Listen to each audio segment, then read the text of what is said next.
Das Köln-Ding der Woche. Der Podcast zur schönsten Stadt der Welt.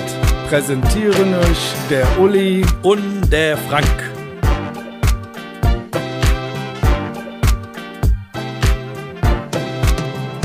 Sayoe! Also, guten Tag, liebe Freunde. Hier ist eure A30 aus der Karte eures Lieblingsasiaten. Die Podcast-Köstlichkeit mit pikant süß-saurer Note. Wer jetzt wissen will, was Sayoe ist, das ist Mandarin oder sowas Ähnliches und heißt guten Tag. Und wo eine Frühlingsrolle dampft, ist der Kölsche Konfuzius nicht weit. Unser Jackie Chan unter den Kölner Stadtführern, unser Uli. Mir gegenüber sitzt Hop Sing, der Koch aus Bonanza, der hervorragende chinesische Gerichte gekocht hat. Niemand geringerer als Frank Mausbach. Wir haben natürlich auch noch Verstärkung. Das Chop Suey unter den Tontechnikern haben wir mitgebracht. Unseren vollkommen überbezahlten Tontechniker Yannick. Schön, dass du da bist. Hallo. Worauf wollen wir hinaus? Also, China.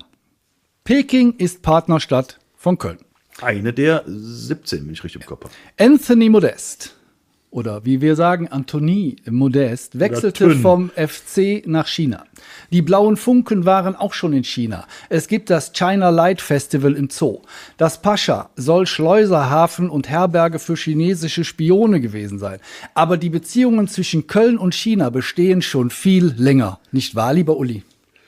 Jetzt bin ich ob des Intros Jans von der Söck. Da hat sich einer mal so richtig vorbereitet. Die Beziehungen bestehen natürlich schon viel länger. Und wir können jetzt mal richtig weit zurückgehen ins 17. Jahrhundert. Im 17. Jahrhundert war Johann Adam Schall von Bell, wer das war, erklären wir gleich noch, Berater am chinesischen Kaiserhof. Das heißt, dieser Mann hat den Kaiser von China beraten. Das ist kein Sprichwort, sondern der hat wirklich den Kaiser von China beraten. Und der stammte aus Köln. Ja, je nach Quelle ist er so 1591 oder 1592 in Köln geboren worden und besuchte das Gymnasium Trikoronatum. Dreikönigsgymnasium. In der Marzellenstraße. Ne? Also da in der Marzellenstraße. Später studierte Schall von Bell in Rom Astronomie. Zusammen mit einer Gruppe Missionare reiste er im Jahre 1618 nach China und geriet dort in die Wirren des Kolonialkrieges. Sein Wissen über moderne Waffentechnik, Schall von Bell reparierte erfolgreich alte Kanonen, sicherte den Chinesen den Sieg über die Niederländer und führte ihn so an den kaiserlichen Hof. Schall erhielt als Fachmann für Astronomie und Kenner der chinesischen Kultur einen Auftrag von nationaler Bedeutung. Jetzt haltet euch fest. Er sollte den chinesischen Kalender reformieren. Jetzt denkt jeder Mitteleuropäer, ja, was soll man da reformieren, ne? Ob jetzt da ein Sack Reis umfällt oder Montag auf Dienstag fällt, ist so real. Aber der Kalender ist bzw. war nicht weniger als die Grundlage der chinesischen Zivilisation. Das hört sich für uns Nicht-Astronomen, die nicht an so ein Jahreshoroskop aus der Höre zu oder von der Elisabeth Tessier glauben, komisch an. Aber viele Chinesen zogen damals und heute bei wichtigen Entscheidungen das Kalenderwerk zu Rate. Also wer auch immer eine Reise antreten wollte oder ein Geschäft abschließen wollte, blickte auf jeden Fall erstmal in den Kalender, welchen Tag denn der günstigste wäre. Dabei muss man beachten, die Chinesen waren da wesentlich weiter als alles, was hier in Europa war. Also die hatten da wirklich wesentlich einen besseren Blick, alles was mit Astronomie zu tun hat. Die waren einfach schon länger unterwegs und in Europa hatten wir das Problem, dass die katholische Kirche da so ein bisschen als Bremsklotz aufgetreten ist und das nicht nur ein bisschen, sondern die hatten immer noch das weltzentristische Bild und da musste man halt Galileo Galilei einfach mal verurteilen, weil der hat ja ein anderes Bild gehabt, das hätte eher mit den Chinesen zusammengepasst, aber das war dem Schall wohl bekannt, obwohl der war ja Jesuit, muss man sagen, das heißt, er konnte nicht, zumindest in Europa, nicht ganz mit seiner Meinung um die Ecke kommen. Also letztendlich basiert der chinesische Kalender auf dem Sonne- und Mondjahr zugleich. Der westliche dagegen nur auf dem Umlauf der Sonne. So, ist erstmal ein Fakt.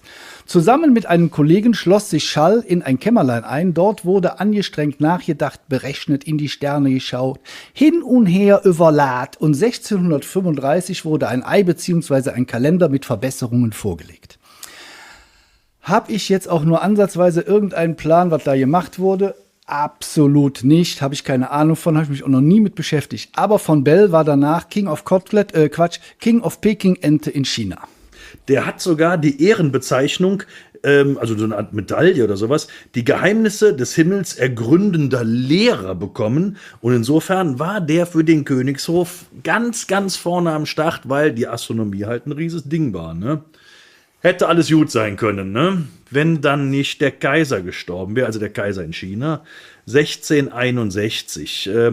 Das hat dann zur Folge gehabt, dass in China es richtig gerappelt hat. Die Jesuiten sind da an den Pranger gestellt worden und der Schall von Bell ist praktisch mit dem verstorbenen Kaiser untergegangen, weil der war ja im Dunstkreis des alten Kaisers. Ja, in einem Schauprozess wurde er zum Tode durch Zerstückelung bei lebendigem Leibe verurteilt. Sag ich mal so, ist endgültig, ne? Man muss ja nur vorsagen, der arme Kerl war ja sowieso nur noch irgendwie 3/4 da oder vielleicht nur 1/4 da. Der hat einen schweren Schlaganfall erlitten. Wie viel der davon mitgekriegt hat, sei mal dahingestellt. Reden konnte der arme Mann schon gar nicht mehr zu dem Zeitpunkt. Aber letztendlich, die Sterne waren ihm gut gesonnen. Ein paar Tage vor der Hinrichtung rettete ihn ein Zufall vor dem grausamen Tod, weil ein Erdbeben als Beweis seiner Unschuld gedeutet wird. Schall von Bell stirbt letztendlich eines natürlichen Todes im Alter von immerhin 74 Jahren. Das ist für damalige Verhältnisse relativ alt. Jetzt habe ich da noch eine Frage. 2025 ist das Jahr der Schlange in China. Aber eigentlich sollte es das Jahr des Bockes sein. Warum? Weil Schall von Bell falsch gerechnet hatte. Nee, weil die Brauerei auf Rom von 1868 stellt nicht nur das leckere Düxer Bock her, nein, es gibt auch direkte Verbindungen zum Kaiser von China. Weil da gibt es nämlich einen Verwandtschaftsgrad. Und an dieser Stelle schöne Grüße an die Familie Linnenberg, an die Caroline und auch an den Uli. Weil, jetzt müssen wir mal genau sein, der Onkel von Schall von Bell, der hat damals die Brauerei auf Rom betrieben. Das war 1599 bis 1605. Und die Frau von ihm hat in 3. Ehe einen Schall von Bell geheiratet, mit ihm gemeinsam die Brauerei geführt. Also es ist eine ganz direkte Verbindung. Das war der Sohn von denen und deswegen ist er natürlich ganz nah an der Brauerei dran. 2 Fragen bleiben. Oh ja, jetzt bin ich mal gespannt. Ich habe auch noch eine, aber erzähl. Die erste Frage ist, der Bell hat ja den Kalender reformiert in China. Wie lange haben die noch auf Basis des von Bells entwickelten Kalender in China kalendriert? Also er hat ihn entwickelt im 17. Jahrhundert. 17. Jahrhundert. Ich würde sagen, also ich weiß es nicht, aber wenn du so die Frage stellst, würde ich sagen, bis ins 19. Jahrhundert. Noch länger. Noch länger. Bis 1912. Oha. Der auf Schall zurückgehende Kalender war noch bis 1912 in Geltung. Und ich hätte noch eine Frage, aber du zuerst. Okay. Was ist das bekannteste Bier in China? Cao Te. Ja, fast. Tsingtao ist nicht schlecht. 360 Millionen Hektoliter werden davon jedes Jahr getrunken. Ist nicht schlecht, ne? Aber es gibt auch ein traditionelles Kölsch. Das heißt Long Oasis Kölsch. Oder sagen wir mal so, es ist kein traditionelles Kölsch, es heißt aber Long Oasis Kölsch, ist ein Bier der chinesischen Brauerei Great Leap Brewing mit Sitz in Peking. Das Bier, auch bekannt als Long Oasis mit so ganz komischen Schriftzeichen, also chinesischen, ist ein Kölsch-ähnlicher Stil mit einem Alkohol von immerhin 4,5%. Ist das für China viel oder wenig? Wissen wir Das nicht, kann ich dir nicht sagen. Es zeichnet sich durch eine saubere, knackige und leicht zu trinkende Art aus und ist besonders in China und Asien zu finden. Wenn jemand von euch dieses Long Oasis Kölsch mal getrunken hat oder zufälligerweise noch eine Flasche übrig hat, meldet euch bitte bei uns. Wir würden es gerne mal probieren. Ja. Letzte Frage, die an euch beide gerichtet, aber insbesondere natürlich an den vollkommen überzeugten Tontechniker. Wenn ich durch Köln laufe, wo finde ich den Adam Schall von Bell? Unser vollkommen überzeugter Tontechniker guckt mich nur mit großen Augen an, er hat offensichtlich keine Ahnung. Aber natürlich hat mein Co-Kommentator, der ja alles über Köln weiß, der weiß doch genau, wo der Schall von Bell steht, oder? Okay, die beiden passen. Ich sag's euch wo. An der Minoritenkirche ist ein Denkmal. Okay. Da steht der Schall von Bell, ist ein bisschen in die Jahre gekommen, ein bisschen abgerechnet. Aber wenn ihr von der Hohen Straße links in die Minoritenstraße abbiegt, dann kommt ihr zur Minoritenkirche. Und davor steht tatsächlich dieses Denkmal von Schall von Bell. Ist auch so ein Zettelchen noch dran, dass man den erkennt. Und wenn ihr noch ein paar Meter weiter geht, nochmal 30 Meter weiter, dann fallt ihr ins Kölnische Stadtmuseum rein. Haben wir wieder was gelernt. Man wird so alt wie eine Kuh, man lernt immer noch was dazu. Wir freuen uns auf alles, was ihr uns an Rückmeldungen geben wollt. Gebt uns Kommentare, gebt uns Beschimpfungen, gebt uns Hundenamen oder gebt uns auch Lob. Das wäre noch schöner, darüber freuen wir uns am meisten. Auf jeden Fall meldet euch, wir sind dann sehr glücklich. Und auch gerne Bewertungen abgeben. Also nicht nur gerne. Ich würde es fast, einfordern kann man es nicht. Aber es wäre schon sehr, sehr nett von euch, wenn ihr Bewertungen abgebt bei allen Podcast, sagen wir mal, Hosts, die es so gibt. Spotify. Immer die 5 Sterne. Ja, natürlich. Ne? Also die 5 Sterne. Ja. Gut. Wir bedanken uns bei euch. Madet Jod, Hopsing und Qingdao und immer die Nummer 17 bestellen, egal bei welchem Chinesen, das ist immer das Leckerste. Madet Jod, bis dann, bye bye und tschö.